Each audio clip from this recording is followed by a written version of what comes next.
주님 감사합니다. 주님 예배할 수 있는 복된 주일 허락해 주셔서 이 시간 하나님 앞에서 다시 한번 우리의 존재가 어떤지, 우리의 정체성을 제대로 깨닫고 하나님을 바라보며 하나님께서 주신 그 은혜에 의지하여 살 수 있도록 귀한 예배를 저희들에게 허락해 주신 하나님 참으로 감사합니다.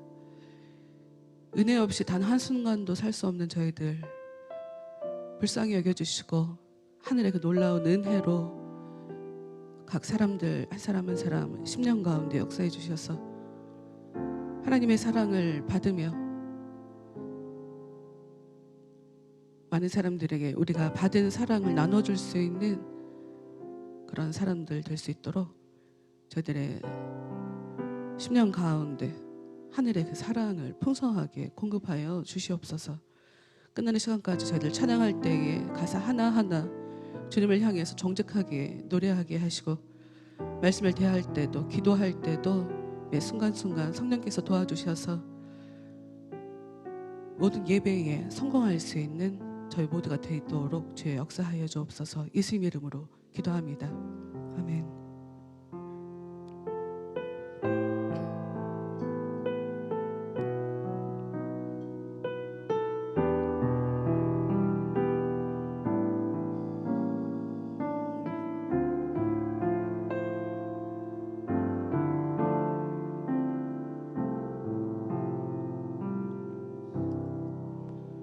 주께 엎드려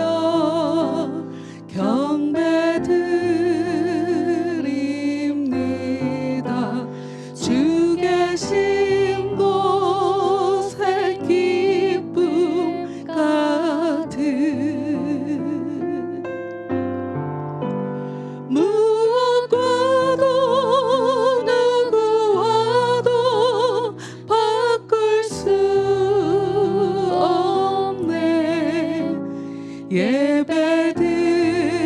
예배드림이 기쁨됩니다. 처음부터 다시 한번 주께 와 엎드려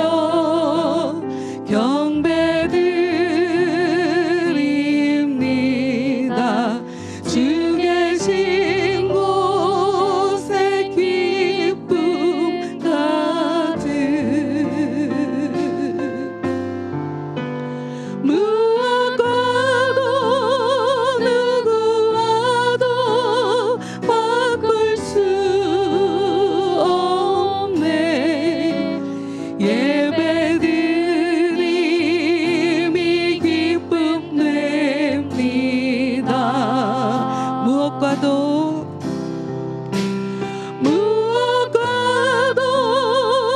누구와도 바꿀 수 없네. 예배드림이 기쁨됩니다. 처음부터 다시 찬양하겠습니다. 주께 와 엎드려 주께 와 엎드려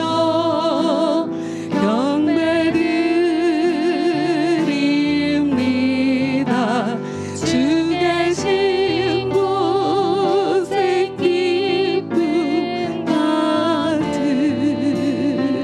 아멘. 무엇과도 누구와도 바꿀 수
통해서 예수님 믿을 수 있는, 아니 내가 예수님을 믿고 있다는 그런 증거를 받으시는 그런 예배가 되시기를 바라며, 그런 예배가 될 수 있도록 주여 저에게 역사해 주세요 라고 소원하는 마음 가지고 내 영혼의 그 깊은 데서 같이 찬양하도록 하겠습니다.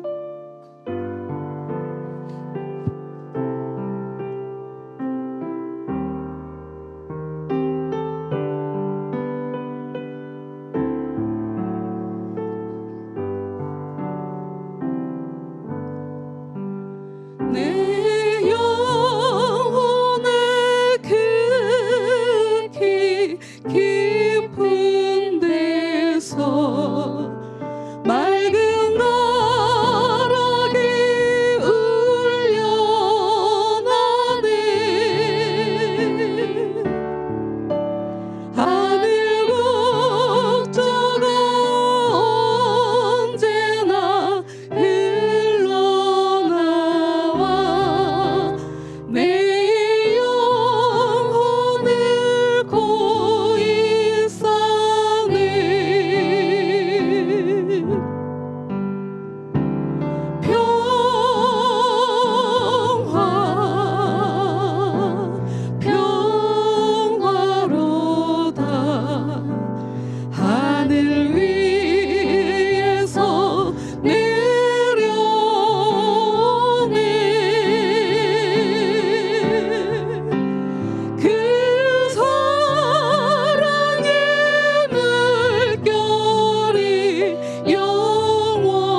기도하겠습니다. 다 같이 기도합니다. 하나님 감사합니다. 이 시간 저희들에게 귀한 시간 주시고 주님이 예배할 수 있도록 허락하신 하나님 참으로 감사합니다. 이 시간 주님께서 주시는 하나님께서 주시는 그 평화를 우리가 누릴 수 있도록 주여 역사옵소서. 주여 저희들에게 평화를 주시옵소서. 주여 저희들에게 은혜를 주시옵소서. 주여 하늘의 그 은혜를 저희들에게 부어주옵소서. 우리가 하나님을 경험하길 원합니다. 주님을 알길 원합니다. 성령님을 모시길 원합니다. 저희들 가운데 역사해 주셔서 저희들이 힘쓰고 애쓰는 그 복이 아니라 우리가 바라고 소원하는 그런 복이 아니라 하나님에 의해서 주어지는 복, 하나님에 의해서 주어지는 그 평안을 누리며 살아갈 수 있는 저희들이 될 수 있도록 아버지 이 시간 예배가 끝나는 시간까지 성령으로 역사해 주시옵소서. 이 시간 예배가 끝날 때까지 성령으로 역사해 주옵소서. 저희들을 불쌍히 여겨주시고 저희들에게 하나님의 그 사랑으로 역사하여 주시옵소서. 주여 역사하여 주시옵소서.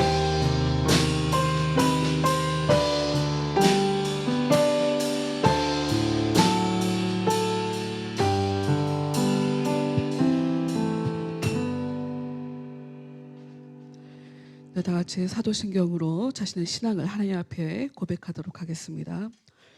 전능하사 천지를 만드신 하나님 아버지를 내가 믿사오며 그 외아들 우리 주 예수 그리스도를 믿사오니 이는 성령으로 잉태하사 동정녀 마리아에게 나시고 본디오 빌라도에게 고난을 받으사 십자가에 못 박혀 죽으시고 장사한 지 사흘 만에 죽은 자 가운데서 다시 살아나시며 하늘에 오르사 전능하신 하나님 우편에 앉아 계시다가 저리로서 산자와 죽은 자를 심판하러 오시리라.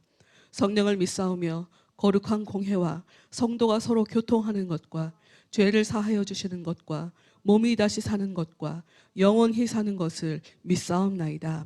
아멘. 다 같이 찬송가 36장 찬양하도록 하겠습니다.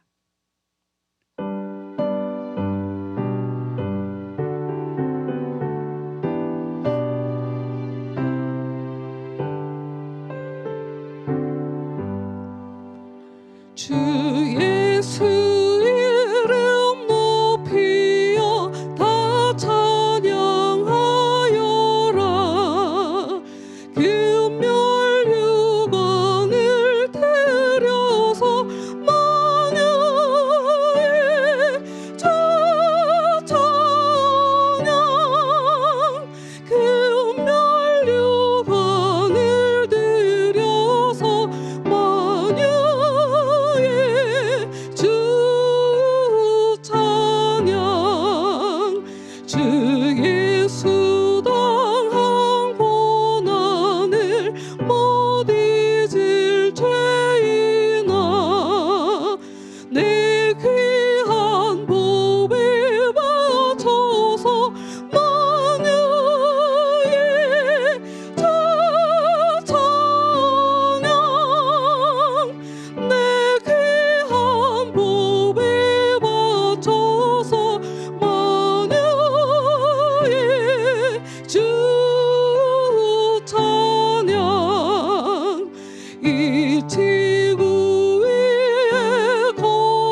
아멘.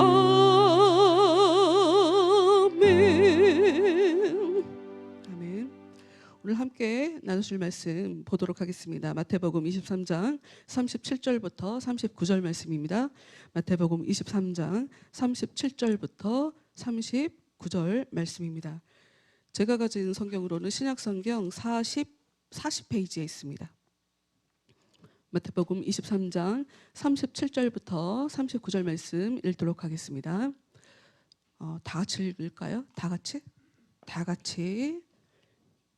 읽도록 하겠습니다. 시작. 예루살렘아 예루살렘아 선지자들을 죽이고 내게 파송된 자들을 돌로 치는 자여, 암탉이 그 새끼를 날개 아래에 모음같이 내가 내 자녀를 모으려 한 일이 몇 번이더냐. 그러나 너희가 원하지 아니하였도다. 보라, 너희 집이 황폐하여 벌어진 바 되리라. 내가 너희에게 이르노니 이제부터 너희는 찬송하리로다. 주의 이름으로 오시는 이여 할 때까지 나를 보지 못하리라 하시니라. 아멘. 네, 찬양합시다.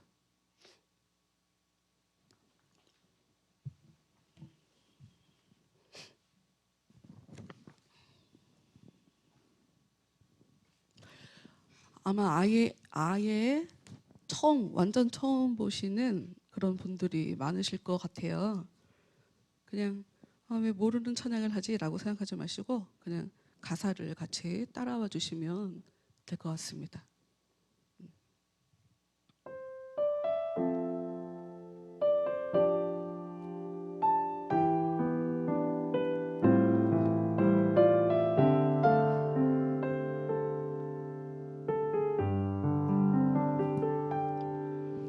내가 나 된 것은 오직 하나님께로 났으니 난 주님의 새 언약의 일꾼. 내가 나 된 것은 오직 하나님께로 났으니 어둠을 비추는 빛을 비추리. 내가 나 된 것은 오직 하나님께로 났으니 세상의 고통도 난 두렵지 않네. 내가 나 된 것은 오직 하나님께로 났으니 넘치는 감사로 주께 영광 돌리리. 고통을 당해도 버림받지 않고 넘어뜨림을 당해도 넘어지지 않네.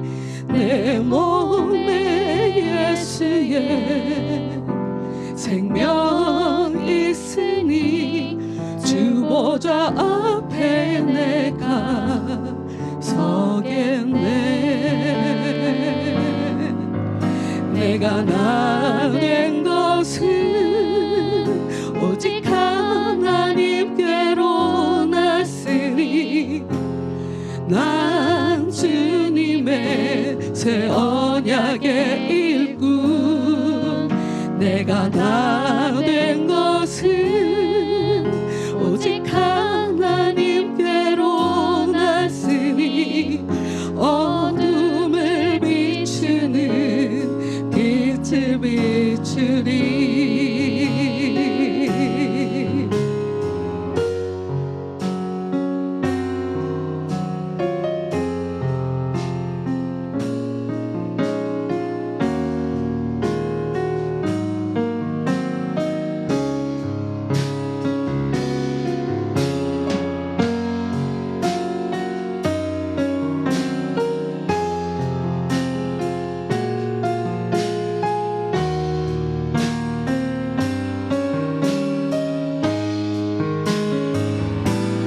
고통을 당해도 버림받지 않고 않고 넘어뜨림을 당해도 넘어지지 않네. 내 몸에 예수의 생명이 있으니 주보좌 앞에 내가 서겠네.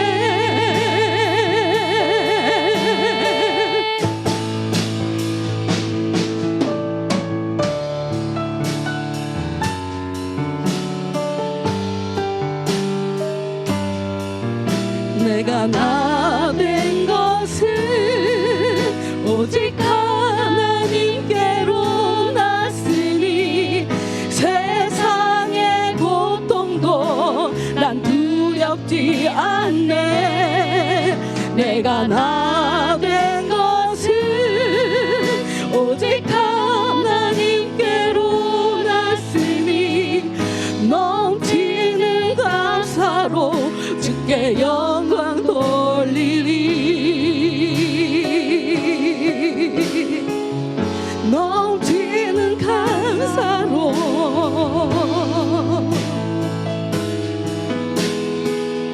넘치는 감사로 주께 영광 돌리리.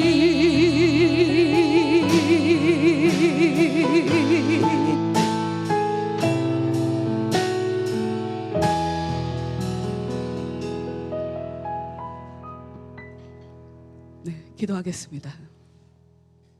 하나님 감사합니다. 하나님 예배할 수 있도록 저희들에게 이렇게 좋은 환경 허락하시고 저희들의 맘먹은 대로 올 수 있도록 저희들의 상황을 허락하여 주신 하나님 참으로 감사합니다. 이 시간 저희들 마음을 하나님께 온전히 열고 예배드립니다. 하늘의 그 생명을 저희들에게 허락해 주셔서 하늘의 그 생명을 따라 영원히 사라지지 않는 영생을 약속해 주신 그 하나님의 역사를 각자 자신의 자리에서 경험하게 되어지는 그런 예배가 될 수 있도록 주여 저희를 한 사람 한 사람 마음 가운데 성령으로 역사하여 주시옵소서. 느껴지지 않더라도 답답함을 느끼더라도 하나님을 의지할 때에 하나님을 믿을 때에 각자의 심령 가운데서 성령께서 역사해 주시는 것을 우리가 확실히 믿을 수 있도록 이 시간 저희들의 마음에 믿음을 더하여 주시옵소서. 예수님 이름으로 기도합니다. 아멘. 오늘의 말씀의 제목을 다 같이 한번 읽어보도록 하겠습니다. 다 같이 읽어볼게요. 시작. 예수님을 받아들이지 않는 죄.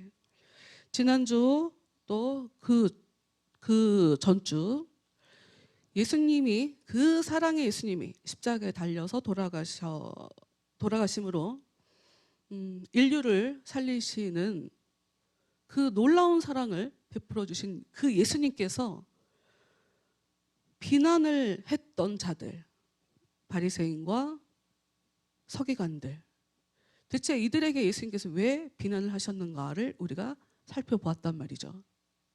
여러 가지로 얘기하고 있지만 답이 이겁니다. 오늘 제목이에요. 여러 가지로 복잡하게 굉장히 많은 문장으로 표현을 하고 있지만 굉장히 단순합니다. 이들이 왜 예수님께 비난을 받게 되었나? 예수님을 받아들이지 않았기 때문이에요. 이 얘기는 무슨 얘기냐? 우리도 예수님을 받아들이지 않을 때 하나님께서 죄를 물으시겠다는 얘기예요. 예수님께서 바리새인들, 서기관들에게, 더군다나 이들은 성경을 잘 안다고 하는 사람들이고 율법에 대해서 잘 안다는 사람들이에요. 율법을 연구하는 사람들이죠. 이들의 문제는 율법을 자기들 마음대로, 자기들 생각대로, 하나님께서 어떤 의미를 가지고 율법을 가르쳐줬는지에 대해서는 관심이 없어요. 물어보지도 않아요. 하나님께 물어보지도 않아요. 구약 성경을 보면 이해 못할 하나님의 뜻을 천사들이 와서 가르쳐주는 장면들이 굉장히 반복적으로 나타나는데도 불구하고 이들은 하나님에게 물어보고 하나님께서 하신 말씀이 어떤 뜻인지를 알려주는 것에 대해서 도통 인지하지 않고 자기들 머리로, 자기들의 상식으로 성경을 풀고 그렇게 해석을 해주므로 자기들도 천국에 들어가지 못하고 다른 사람들도 천국에 들이지 못하게 하는 그런 예수님 앞에 아주 극악스러운 만행을 저질렀다 이거죠. 그래서 예수님이 그들에게 너희들은 화가 있을 것이다. 어찌 보면 저주를 받아라 하는 것처럼 보여요. 그러나 깊게 들여다보면 저주를 받아라 라기보다는 저주가 있을 것이다 라는 얘기예요. 그 뉘앙스의 차이가 있어요. 그러니까 사실이다. 그런 일이 벌어질 거다라는 얘기지 예수님의 마음의 소원을 담아 감정을 담아서 저주를 받아라 하는 이야기는 아니에요. 그러나 지난주에 결정적으로 예수님께서 그들에게 욕을 하는 장면을 보긴 했죠. 뱀들아, 독사의 자식들아. 다시 한번 말씀드리지만 이들의 문제를 예수님이 하나하나 총 7가지를 이야기하시며 너희들은 화가 있을 거다. 너희들은 저주를 받을 거다 라고 얘기했지만 그것을 다 하나로 추격해서 얘기할 때 그들은 예수님을 받아들이지 않았어요.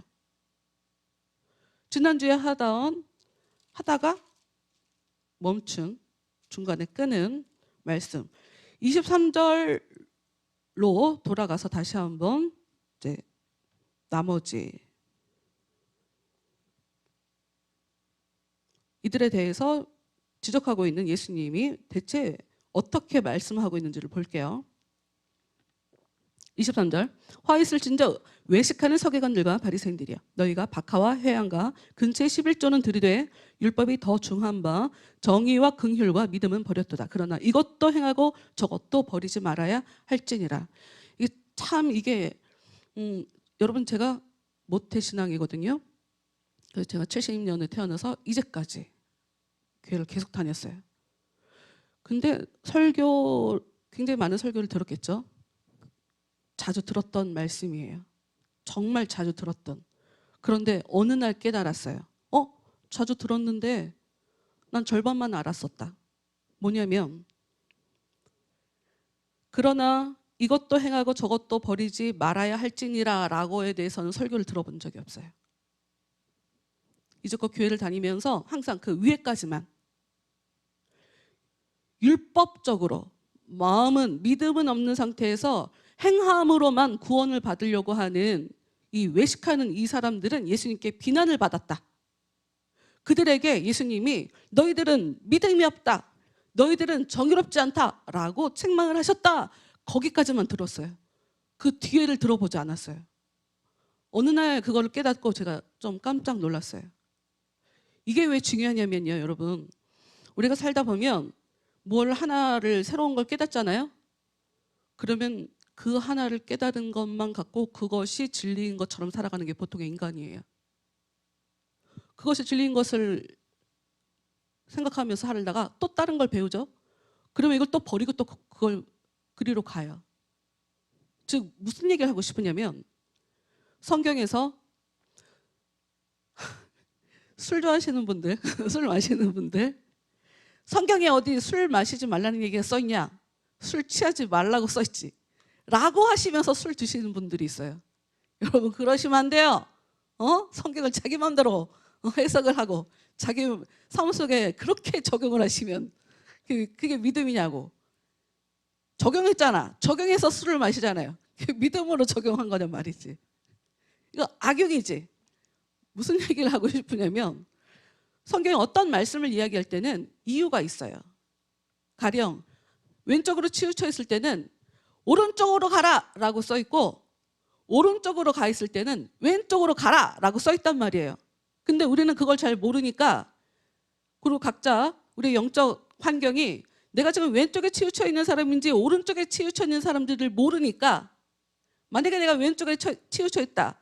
그런데 성경이 왼쪽으로 가라 라고 써 있을 때 인간은 어떤 생각을 하게 되냐면 나는 진작부터 왼쪽에 있었는데 나 정말 잘하고 있었구나 하고 자기를 칭찬하죠.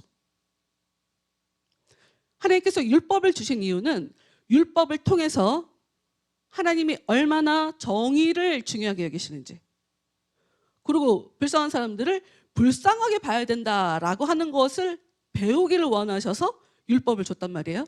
근데 사람들은 단순하게 하나님께서 율법을 주셨고 율법을 통해서 복을 받는다는 것을 아니까 율법을 지키는 것만 한 거죠. 하나만 한 거죠. 이 개신교, 기독교인들의 문제는 유대인들은 율법을 지키는 것만 중요하게 여기다가 예수님께 혼났으니 우리는 믿음이 중요하다라고 필요 이상으로 믿음만 강조하는 경향이 있어요. 그래서 어떤 일이 벌어지냐? 믿음이 중요하니까 그냥 나는 교회를 안 다녀도 난 믿음이 있어요. 교회 열심히 안 다녀도 나 크리스찬이에요.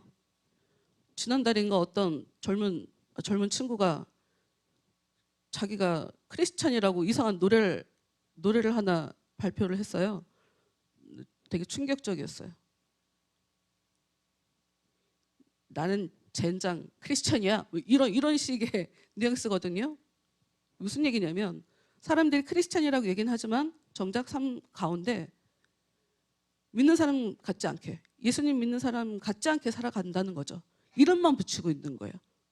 나 교회 다녀. 보세요. 지금 23절 말씀만 볼 때 유대인들은 율법만 지켰어. 그래서 예수님한테 혼났어. 믿음이 더 중요한 거야 라고 하면서 정작 기독교인들이 믿음이 있다고 착각하며 믿지 않으면서 사는 것이 우리의 현실이라는 거죠. 유대인들이 이상하다고 예수님께 혼난 이 유대인들이 어떻게 예수님을 죽일 수 있어? 어떻게 예수님을 몰라보고 죽일 수 있어? 라고 하면서 기독교인들이 성경을 볼 거란 말이죠.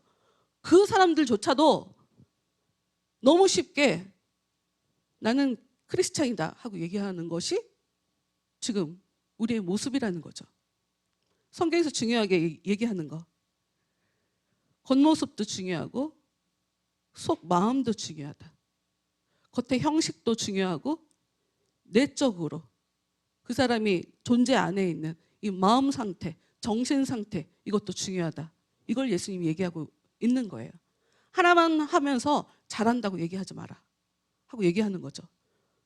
24절이 좀 재밌는 말씀이에요. 맹인된 인도자여, 24절 나오고 있죠. 맹인된 인도자여, 하루살이는 걸러내고 낙타는 삼키는 도다. 이 유대인들에게 있어서 음식을 깨끗하게 먹는 건 굉장히 중요한 의식이에요. 손을 씻지 않고 밥을 먹는 건 있을 수 없는 일이에요. 더러운 음식을 먹는 거 있을 수 없는 일이고, 율법에 정한 부정한 음식을 먹는다는 건 있을 수가 없는 일이에요. 그래서 이들은 혹시 하루살이가 잔 같은 데 들어가 있어서 못 먹게 될까 봐 걸러서 먹고, 실제로 하루살이를 걸러서 먹는 이들이었죠. 근데 문제는 뭐가 문제냐? 조그만 사소한 거는 걸러내며 나 깨끗해, 나 이렇게 거룩하게 살아 라고 하지만 정작 낙타, 진짜 큰 거 앞에서 무너진다는 거예요. 그런 얘기 있잖아요. 콩나물 가격을 깎는데 난 이것도 깎았어. 뭐 몇십 원 깎았어. 나 몇백 원 깎았어. 그 쇼핑할 때 인터넷에서 최저가를 사죠. 그런데 어느 날 갑자기 확 마음에 꽂혀갖고 수백만 원짜리 명품을 질른다던가, 남자들은 비싼 차를 질른다던가, 뭐 이런 식의 횟수로 볼 때 나는 이것도 깎고 이것도 아끼고 난 이렇게 알뜰하게 잘 살아 라고 하는데 결정적으로 어떤 부분을 보면 전혀 알뜰하지 않는 삶. 이 사람들이 그랬다는 거죠. 굉장히 깨끗하게 중요하게 깨끗한 걸 중요하게 여기며 그렇게 잘 살아가고 있다고 본인들이 그렇게 착각하고 있지만 정작 큰 것 앞에서, 낙타는 굉장히 좋은 재산이거든요. 훌륭한 재산이거든요. 더운 지방에서 그 낙타를 타고 다녀야 되고 교통수단이기도 하고 운송수단이기도 해서 재산이어서 하루살이는 버려도 낙타는 자기가 챙겨야 되는 것이 이들의 행태였다. 그러니까 전형적인 내로남불이죠. 25절 가서 볼게요. 화 있을 진짜 외식하는 서기관들과 바리새인들이여 잔과 대접의 겉은 깨끗이 하되 그 안에는 탐욕과 방탕으로 가득하게 하는도다. 여기 말씀을 잘 보면 잔과 대접의 겉은 깨끗이 하되라고 써 있어요. 그릇을 얘기하는 것처럼 보이죠. 그릇을 깨끗하게. 그런데 그릇 안에 탐욕과 방탕으로 가득하 있는 거가 맞나요? 그럴 수가 있나요? 우리가 보이는 그릇에 탐욕과 방탕이 가득한가요? 눈에 보입니까? 탐욕과 방탕이? 뭐 여러 가지로 해석할 수 있을 것 같아요. 필요 이상으로 욕심껏 먹으려고 하는 거나 필요 이상으로 방탕하게 절제하지 못하고 우리 안에서 올라오는 이 욕구대로 먹는 함부로 살아가는 이 사람들을 이렇게 얘기할 수도 있죠. 근데 여기서 중요한 거 하나. 하나님은 우리를 사람 하나하나를 잔, 그릇으로 표현하기도 해요. 무슨 얘기냐? 너희들이 사용하는 그 식기, 우린 깨끗한 게 중요해 라고 해서 깨끗한 식기를 갖고 밥을 먹는데 정작 니네 속에는 탐욕과 방탕으로 가득해. 너희 속이 더러워. 이런 얘기예요. 그렇잖아요. 깨끗한 척하면 뭐해? 이 마음 가운데 이 못된 마음이 남을 사기치려고 하고 거짓된 어떻게 하면 다른 사람들을 좀 밟고 이겨볼까? 어떻게 하면 사람들에게 나를 좀 각인시켜볼까? 어떻게 해야 내가 쟤를 좀 짓밟아 볼까? 이런 마음이 가득하다면 좋은 음식, 아주 정갈해 보이는 음식, 그것을 먹는다고 해서 와, 저 사람이 참 깨끗한 사람이다 이렇게 얘기하지는 않죠.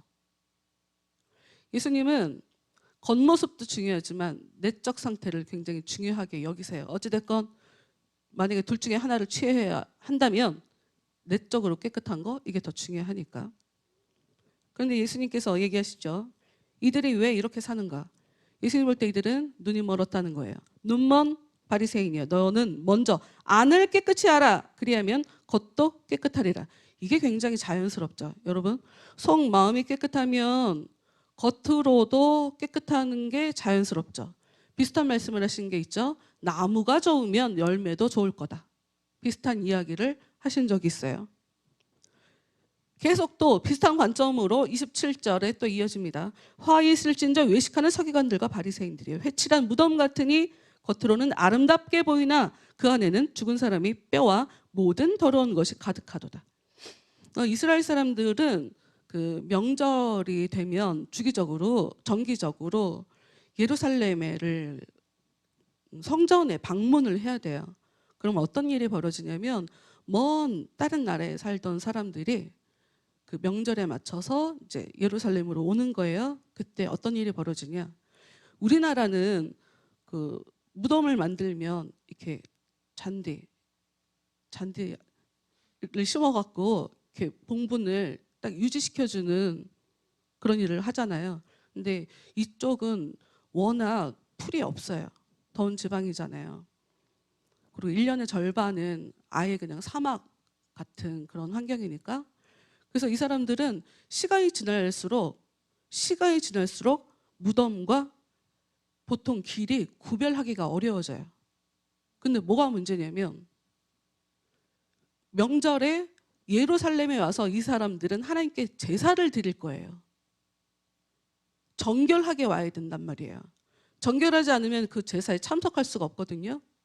그런데 의도치 않게 무덤을 밟았다. 그러면 이 사람은 7일 동안 부정해서 바깥에 격리가 되어 있어야 돼요.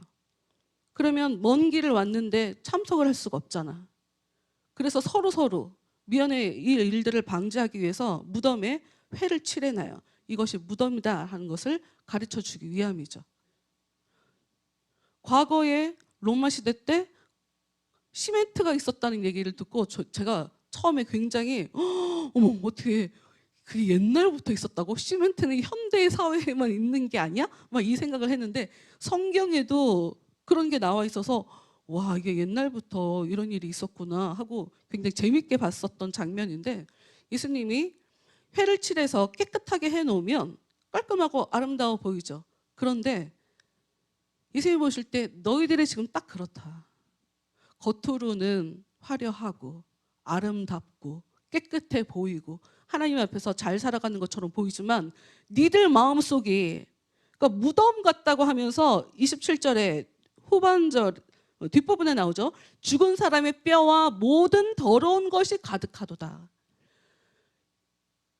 구약 성경에 나오는 그런 개념인데 하나님께 반응하지 않는 사람들을 메마른 뼈 같은 것으로 표현을 해요. 에스겔이란 성경에 나오거든요. 메마른 뼈, 하나님께 반응하지 않고 마치 죽어있는 사람 같은 사람들의 영적 상태를 하나님께서 이렇게 표현하신 적이 있어요. 여러분은 어때요? 여러분도 혹시 이런 시체 같은 상태가 아니에요? 여러분의 내적 상태가? 그래요, 여러분 알아서 해야지. 28절 이와 같이 너희도 겉으로는 사람에게 옳게 보이되 안으로는 외식과 불법이 가득하도다. 그렇죠. 겉으로는 착해 보인다니까요. 선해 보인다니까요. 착한 일을 한다니까요. 선한 일을 하는데 쟤는 죄인이야. 쟤는 문제가 많아. 굉장히 무시하는 자기보다 약한 사람, 힘 없는 사람들에 대해서 굉장히 무시하는 사람들이었다. 기본적으로 이 바리새인과 이 서기관들이 그랬다는 거죠. 더 가봅시다. 29절. 화 있을진저 외식하는 서기관들과 바리새인들이여 너희는 선지자들의 무덤을 만들고 의인들의 비석을 꾸미며 이르되 만일 우리가 조상 때에 있었더라면 우리는 그들의 선지자의 피를 흘리는데 참여하지 아니하였으리라 하니. 여러분 이 얘기가 무슨 얘기냐면 어려서부터 교회를 다니다 보면 저도 자주 생각했던 거죠. 은혜를 알고 난 이후에는 그러니까 은혜를 제대로 경험하고 난 이후에는 생각을 하지 않게 된 생각이 하나 있어요. 어머 어떻게 예수님을 죽일 수가 있어. 그러니까 내가 만약에 이 시대에 태어났으면 나는 예수님을 안 죽였을 거라고 생각했던 것 같아요. 그러지 않을 수 있으리라. 근데 어느 날 보니까 나도 그랬을 것 같아요. 나도. 근데 이 사람들은 지금 예수님께 지금 비난을 듣는 이 사람들은 우리 조상들이 이들의 조상들은 왜 나라가 망했냐? 하나님께서 보내신 선지자들 다 죽였거든요. 그래서 나라가 망했어요. 하나님이 보내신 선지자들은 불편한 말을 해요. 정신 차려라. 신앙생활 똑바로 해라. 그러지 않으면 너희들 망할 거다. 그런데 진짜보다 가짜가 훨씬 많았어요. 사회 안에서. 구약 성경에 반복적으로 나오는 모습이에요. 가짜가 더 많아요. 가짜들은 뭐라고 얘기하냐? 가짜 선지자들은 평안하다, 아무 일도 없을 겁니다. 그런 일이 일어날 리가 없어요. 우리가 하나님의 자녀인데 하나님이 우리를 망하게 할 리가 없어요. 하나님은 우리에게 약속을 해주셨으니까. 참 이상하죠. 하나님이 자기들을 지켜준다고 약속을 해주셨을 때는 조건이 있었어요. 율법대로 잘 살아야 된다. 내가 원하는 대로 잘 살아야 된다. 너희들은 나와 약속한 언약 백성이다. 그런데 자기들은 하나님께 언약을 지키지 않고 율법을 지키지 않고 못되게 살면서 하나님이 우리에게 약속해 주신 것이 있으니 우리가 망할 거라고 생각하지 않았던 거예요. 그러면서 선지자들, 하나님에 의해서 보냄받은 선지자들을 죽여버려요. 굉장히 많이 죽였어요. 그런데 그 일에 대해서 생각하지 않고 지금 현재 예수님께 비난받는 이 사람들이 30절 만일 우리가 조상 때에 있었더라면 우리는 그들이 선지자의 피를 흘리는데 참여하지 아니하였으리라 하고 생각한다는 거죠. 근데 굉장한 아이러니죠. 왜? 이들이 예수님을 죽이거든요. 선지자뿐만 아니라 하나님의 아들인 예수님도 죽이는 자들이거든요. 31절 말씀 볼까요? 그러면 너희가 선지자를 죽인 자의 자손임을 스스로 증명함이로다. 너희가 너희 조상의 분량을 채우라. 이게 무슨 얘기냐? 예수님은 지금 우회로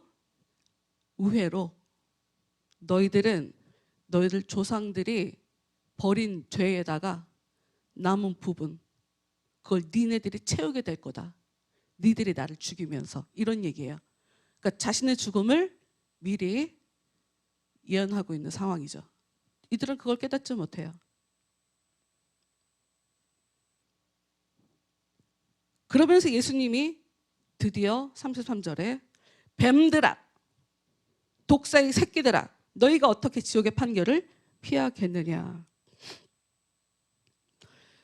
여러분, 교회를 다니다 보면 조상의 저주가 자손에게로 흐른다, 이런 얘기가 있어요. 어떤 교회에서는 어떤 교단에서는 이런 얘기를 말도 안 된다 하고 가르치는 교단이 있어요. 그렇게 가르치다니 그건 이단이다 라고 얘기하는 사람들도 있고, 어떤 데는 무슨 말이냐, 실제로 그런 일이 벌어진다 라고 그렇게 가르쳐요. 우리가 그걸 어떻게 봐야 될까요? 둘 다 기독교예요. 이쪽은 된다, 이쪽은 아니다. 한쪽은 그 저주를 계속 이어받는다, 한쪽은 아니다 라고 얘기해요. 우리는 이걸 어떻게 봐야 될까요? 여기서 우리가 다시 한번 생각해 봐야 할 거, 과연 저주가 무엇인가, 죄가 무엇인가? 굉장히 대단한 게 저주인가요? 굉장히 대단한 게 죄인가요? 성경은 불평 한마디 한 것도 죄라고 얘기해요. 화내는 거 하나도 죄라고 얘기해요, 성경은. 화내면서 짜증내면서 신경질 내면서 자신의 삶을 제대로 살지 않으면서 내가 죄인이 아니라고 얘기하고 싶은가요? 멀리 갈 것 없이 부모가 생각이 올바르지 않고 부모가 욕심이 가득하면 자녀들을 자기도 모르게 무엇이 옳은 것인지 분별 없이 키울 수밖에 없어요. 자녀를. 그것만 봐도 그게 바로 죗값인 거예요. 뉴스에 나오잖아요. 엄마 아빠가 딸 학교 입시 때문에 입시 비리 저질러 갖고 재판 받는데 딸이 처음으로 재판정 가서 난 몰랐다. 무슨 말이야? 자기가 무슨 잘못을 했는지 모르는 거예요. 부모한테 어려서부터 배운 것이 없으니까. 그런 게 죗값인 거예요. 뭘 그렇게 심각하게, 나는 죄인이 아니고 싶어갖고 죄인이라고 나한테 네이밍을 하면 내가 불편할 것 같아서 그래서 그게 부담스러운가요? 앞으로 안 하면 되지. 앞으로 안 하면 되잖아요. 인정할 건 인정해야죠, 우리가.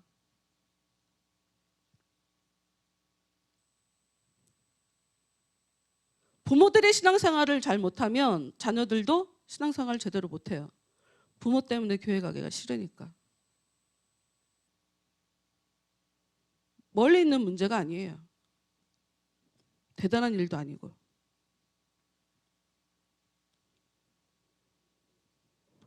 거부하는 걸, 예수님이 얘기를 듣지 않고 선지자들이 하나님의 명령을 받아서 메시지를 전달하러 사람들한테 갔는데 그것을 거부하는 것을 넘어 이 이스라엘 사람들은 예수님인 하나님의 아들을 죽이는 일을 해요. 그거는 자기들이 하는 일이 아니에요. 마귀의 꼬임을 받아서 하는 일이지. 자기들이 하는 게 아니에요. 이 마귀 역사라고요. 그러니 예수님은 이들에게 뱀들아, 독사의 새끼들아를 하는 거죠.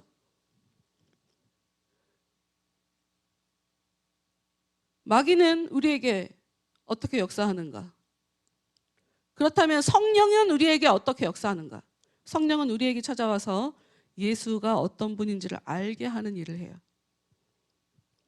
마귀는 어떤 일을 하겠어요? 예수님을 믿지 못하게 만들어버리는 일을 해요. 복잡하지도 않아요. 굉장히 단순해요. 우리가 예수님이 믿어지지 않는다면 우리도 이 사람들처럼 눈 먼 사람들인 거예요. 내가 말 따로 행동 따로라면 우리도 이 사람들처럼 눈이 먼 사람들인 거예요. 우리는 모를 뿐 조만간 우리에게 화가 닥칠 수 있는 그런 삶을 지금 살고 있을 수 있다. 32절을 한 번 더 볼까요? 너희가 너희 조상의 분량을 채우라. 부모가 죗값 다 해결 못하면 자손이 채우죠. 더 큰 일이 벌어질 수밖에요. 34절 넘어갑시다. 그러므로 내가 너희에게 선지자들과 지혜 있는 자들과 서기관들을 보내매 너희가 그 중에서 덜어는 죽이거나 십자가에 못 박고 그 중에서 덜어는 너희 회당에서 채찍질하고 이 동네에서 저 동네로 따라다니며 박해하리라. 앞으로 이런 일이 벌어지게 된다는 거죠. 예수님의 제자들이 실제로 이런 일을 겪어요. 35절. 그러므로 의인 아벨의 피로부터 성전과 제단 사이에서 너희가 죽인 바가랴의 아들 사가랴의 피까지 땅에서 흘린 의로운 피가 다 너희에게 돌아가리라. 너희들의 죄 진 대로 그 죄값은 다 너희에게로 돌아갈 것이다. 그렇죠. 유대인들이 2000년 동안 당한 유럽 대륙에서 당한 일, 그 비참한 일들은 굉장히 끔찍하죠. 정말 끔찍하죠.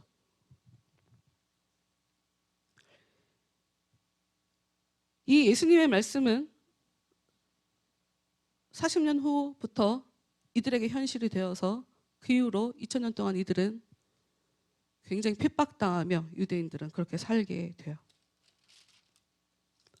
37절 말씀. 예루살렘아 예루살렘아 선지자들을 죽이고 내게 파송된 자들을 돌로 치는 자여 암탉이 그 새끼를 날개 아래에 모음같이 내가 내 자녀를 모으려 한 일이 몇 번이더냐. 그러나 너희가 원하지 아니하였도다. 이 사람들이 하나님께 버림받는 이유는 하나예요. 하나님은 이들에게 계속 메시지를 전했다는 거예요. 사람들을 통해서 하나님께 돌아오게 하려고. 믿어라. 나를 봐라. 나에게 와라. 암탉이 새끼를 모으는 것 같이 하나님의 날개로 품어주려고, 하나님 품 안으로 들이려고 굉장히 여러 가지 일들을 하나님께서 벌이셨으나 이들은 그것을 원하지 아니하였다는 거예요. 자기들이 원하지 않았다는 거예요. 그래서 38절 보라 너희 집이 황폐하여 버려진 바 되리라. 다시 한번 말씀드리지만 이 말씀이 성취될 때까지 40년이 걸리죠. 아마 40년 동안 아무 일이 벌어지지 않았을 때 이들은 현실이 될 거라고 생각하지 않았을 거예요. 39절 내가 너희에게 이르노니 이제부터 너희는 찬송하리로다. 주의 이름으로 오시는 이여 할 때까지 나를 보지 못하리라 하시니라. 이 말씀을 보면 어떻게 보면 굉장히 좀 무섭게 들리고 단호하게 들리는데 어떻게 보면 이거 기회를 주시는 건가 하는 그런 양면성을 다 가지고 있는 그런 말씀으로 보여요. 이 얘기는 무슨 얘기냐면 너희들이 나에 대해서 진심으로 하나님 찬송합니다. 예수님 찬송합니다. 예수님만 진정한 신이십니다. 저에게 역사해 주세요. 저를 만나 주세요. 이렇게 하면 내가 만나주겠다는 얘기죠.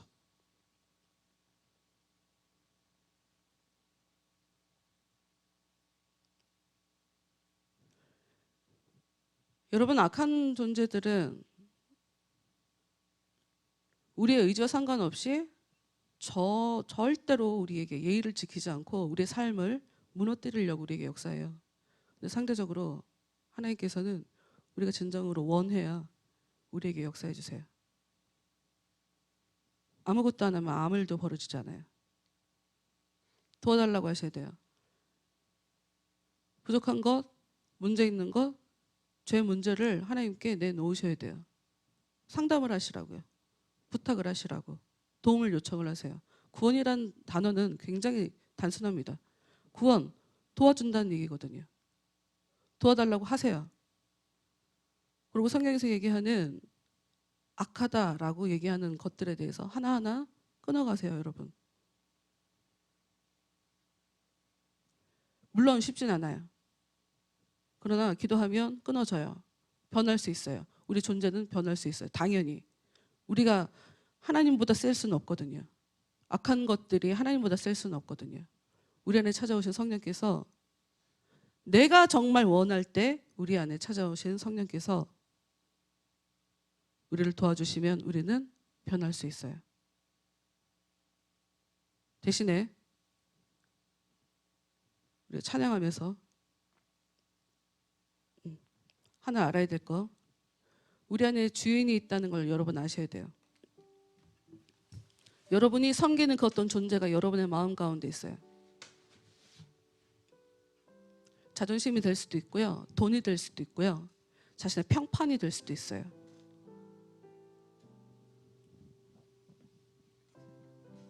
욕심일 수도 있어요. 기본적으로 성경은 욕심이 우상숭배라고 얘기해요. 욕심. 나는 욕심이 없는데, 쉽게 얘기하시면 안 돼요. 가졌다고 욕심이 없는 게 아니고 가지지 않았다고 해서 욕심이 많은 게 아니에요. 또 당연히 욕심내야 할 것도 있어요. 하나님의 사랑을 겪는 거, 하나님의 은혜를 겪는 거, 여긴 욕심을 내야죠. 그걸 우상숭배라고 얘기하진 않을 거예요, 하나님께서.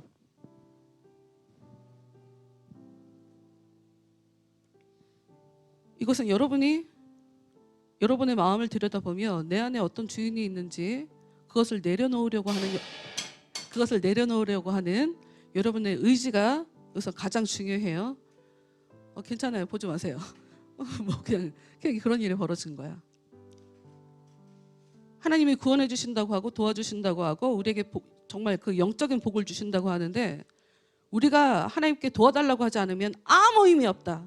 근데 내 문제가 보이면 도와달라고 이제 그때 가서 이야기를 할 수 있거든요.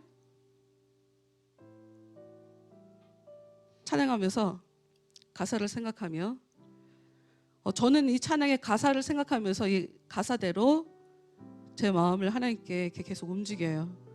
이건 제가 어떻게 여러분에게 이렇게 하시라 설명할 수 있는 게 아니어서 찬양을 한번 해봅시다.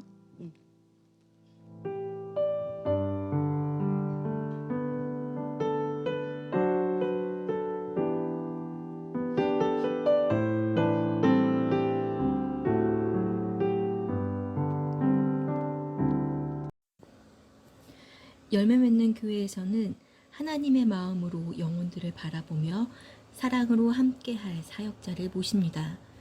교단은 초교파로 어느 교단이든 상관없이 열정으로 일하실 분을 모시며 담당하실 분야는 주일 예배 찬양 인도입니다. 1차는 서류 전형, 2차는 면접으로 이루어지며 자세한 사항은 전화번호 070-7728-9133 번으로 문의하시기 바랍니다.